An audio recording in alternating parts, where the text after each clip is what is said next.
nombre de fécondes et succulentes mamelles de sa tête, je vous salue tous. Vous souhaite une bonne fête plus. Que les grâces de cette célébration inondent vos cœurs au centuple. La célébration d'un jubilé de 100 ans n'est pas seulement une occasion pour rendre grâce, mais elle nous offre aussi l'opportunité de relecture de cette longue marche qui se propulse continuellement dans l'avenir et jusque dans le royaume de Dieu. Ceci en vue de réexaminer les temps forts et les événements marquants, votre marche commune, enserrer les enseignements qui s'imposent, remettre la boussole à jour, tracer clairement la route qui convient de suivre et prendre de bonnes résolutions pour une bonne suite de votre marche synodale dans la foi.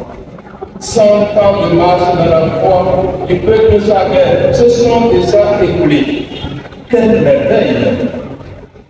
En qui mettez-vous cette fierté? Comment vivez-vous cette fierté comme chrétien? Il me plaît de projeter des catégories de chrétiens que nous rencontrons pour vous donner une idée en vue de vous situer chacun. Premièrement, les chrétiens circonstanciels ou occasionnels. On les voit seulement en des occasions de fêtes ou de grandes célébrations telles que Noël, mercredi décembre, Pâques, célébration des sacrements, baptême, confirmation, mariage, ordination et les grandes fêtes comme aujourd'hui.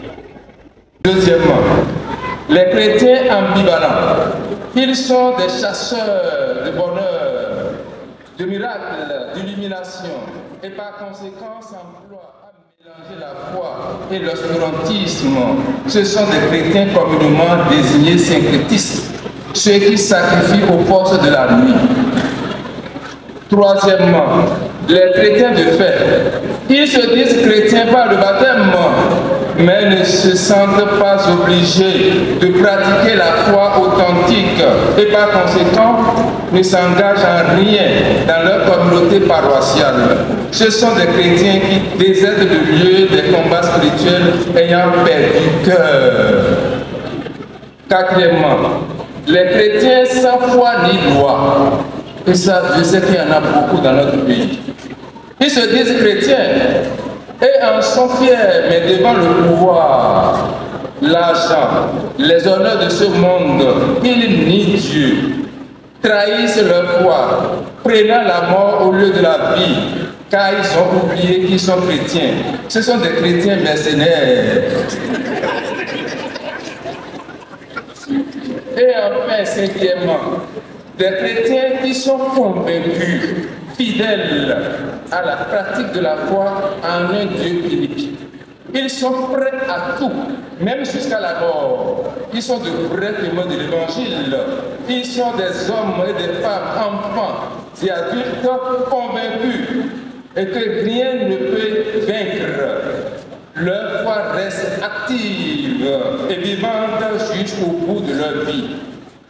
Alors, à chacun de nous situer, chers paroissiens de Saint-Joseph de Djalmon et de toute la contrée Tchabet, je vous félicite et prie pour vous afin que ce jubilé contribue à votre progrès spirituel et ecclésial et que par l'intercession de la très sainte Vierge Marie, Mère de notre Seigneur, que nous honorions en ce jour samedi, puissiez-vous croître dans la foi et dans l'amour de l'Église par vos engagements au service de l'Église ici à Tchabet et partout où vous vous trouverez en mission.